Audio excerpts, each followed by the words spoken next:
Sino-sino kaya sa kanila ang kagaya kong ina?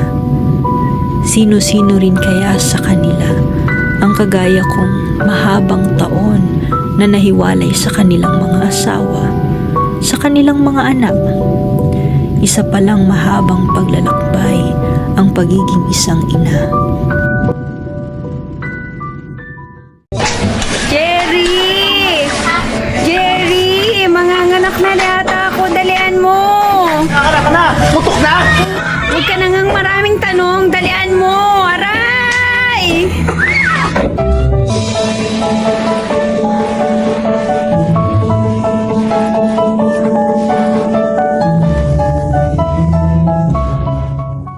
Ano pang bayad? Bakit? Di ba naintriga ko na lahat ng pera ko sa'yo para sa panganganak ko? Oo nga kaso itinaya ako na baka dumoble, malay mo. Ang sabi sa akin ng doktor, magpahinga ako. Wala pa nga akong 2 oras sa ospital sariwa pang tahi ko. 6 na oras ako nag-labor dyan sa bata. Pagkatapos ngayon, isusubsub mo ako sa labor force. Jerry naman. Gusto ko lang naman makatulong kahit paano Hindi ka nakakatulong. Puro ka kasi sugal-sugal. Wala ka nang binigay sa akin, puro problema. Bakit? Binigyan naman kita ng 2 anak Yun lang ang magandang binigay mo sa akin ang mga anak ko. Anak mo. Anak natin sila. O anak mo pala Sige, patunayan mo. Buhayin mo kami. O sige, anak mo na lang sila.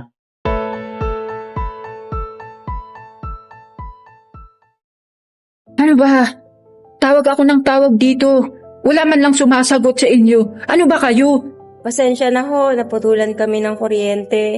Malamang nga ho, meral ko na ang susunod. Ah, ganon. Ano na? Hindi na kayo makakabayad sa akin ngayon. Lumang istahan na yan, Melly. Ba't di ka kasi gumaya sa kapatid mo sa Australia? Ang laki ng kita.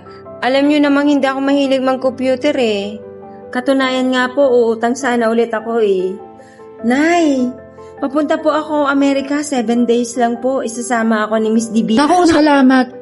Hulag ng langit yan, anak. Naku, anak. Alam mo ba, ang anak ng kumari ko, a-attend daw ng convention sa Chicago. Nay, baka po convention. Ayun na nga yun. Convulsion yun. Ayun, hindi na bumalik dito. Alam mo ba, padala ng dolyar dun sa nanay niya. Mabuti pa nga yung nanay niya, may pakinabang sa anak Nay, hindi ko po kayang iwanan tong mga anak ko. Kakayanin mo yan, anak, alang-alang sa kinabukasan ng mga anak mo.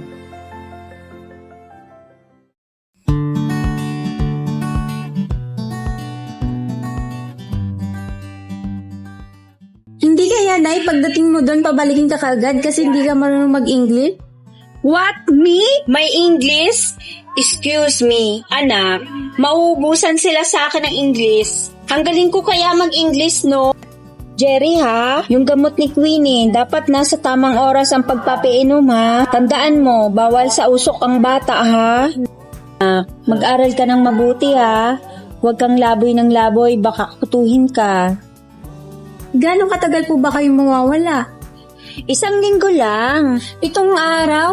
Nay, baka hindi ka na bumalik. Anong hindi babalik? Si Ate B nga, binalikan si Claudine sa pelikulang Anak, kaya babalik din ako para sa'yo.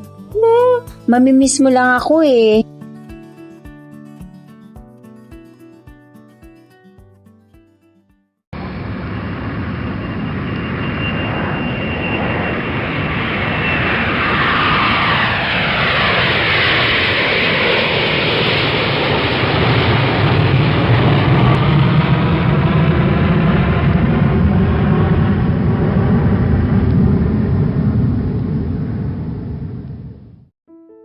Hi, how are you? So before you start, I'm gonna need your passport. Why, ma'am? Are we traveling abroad? No, for safekeeping. My husband wants me to take it, so you have to earn our trust. Without your passport, you cannot go home. We could report you, but of course, it's not gonna happen. Great. So come, Ellie. I'm gonna show your room.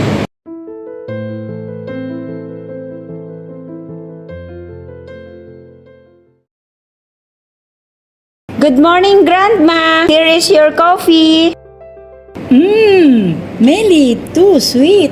How much sugar did you put in that? 2 spoon of sugar. No, Millie. How many times I told you? If you put sugar in my coffee, it's only 1 spoon.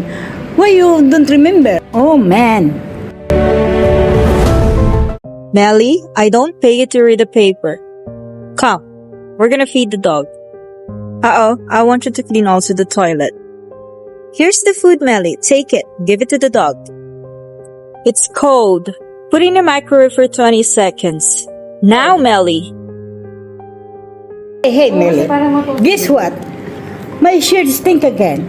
How many times I told you, don't wash sock with shirt. Separate, I told you. Is that so hard to understand?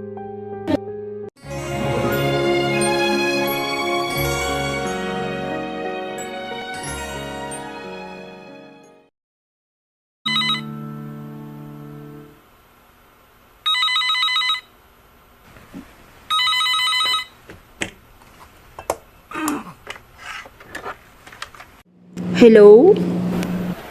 Hello, Medi. Si Queenie. Oh, anong nangyari sa bunso ko? Sinugod namin sa ospital kahapon eh. Iiyak ng iyak. Hindi makahinga. Sabi ng doktor, may butas daw yung baga. Kailangan ng pera sa lalo madaling panahon. Kung saan na ako nagtanong eh. Wala ko madilihensyahan. Medi, kailangan natin siya ipagamot. Hello?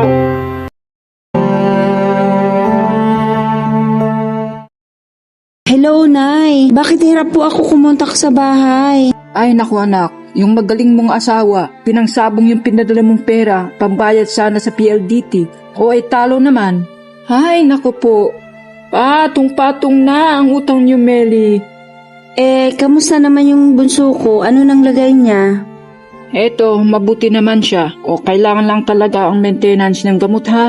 Huwag kang magpapalya na magpapadala ng pera dito anak ha. Opo, Nay. Magdo-double job po ako. Pakausap nga po sa bibi ko. Ay naku anak, pasensya ka na, nagtatampo sa'yo ang anak mo. Kasi ang promise mo sa kanya, 7 araw ka lang mawawala. Ayan tuloy, walang nagsabit sa kanya ng medalya. Alam mo ba kung bakit? Nag-champion ang anak mo sa science contest. Talaga po, Nay? Oo naman. Ikaw talaga, mukha ba akong nagbibiro? Kabayan, kumusta po kayo? Eto po, maraming problema. Oh, ano pong problema po? Parang gusto ko na po kasing umalis sa amo ko, kaya lang iniisip ko yung pamilya ko sa Pilipinas. Sawa ko po kasi pinababayaan yung mga anak ko, nagpapadala naman po ako ng pera pero pinangsusugal lang niya. Halika, kabayan, sumama ka sa akin sa church. Ano po bang church nyo?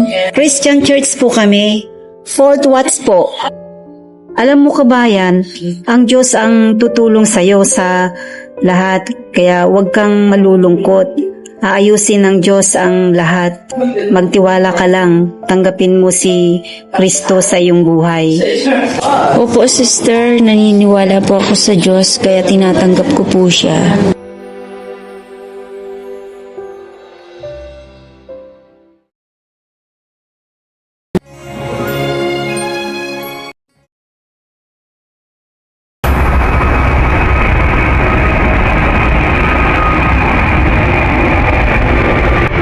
Ladies and gentlemen, we have just landed at the Ninoy Aquino International Airport.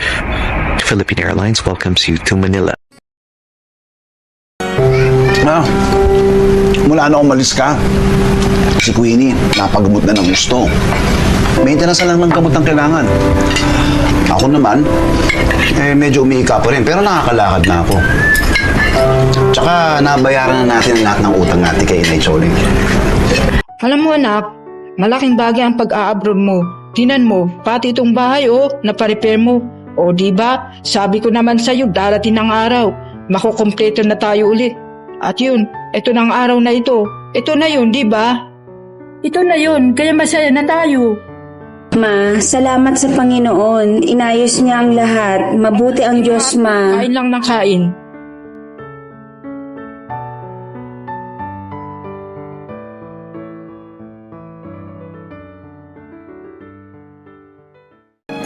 Happy Mother's Day, Lola!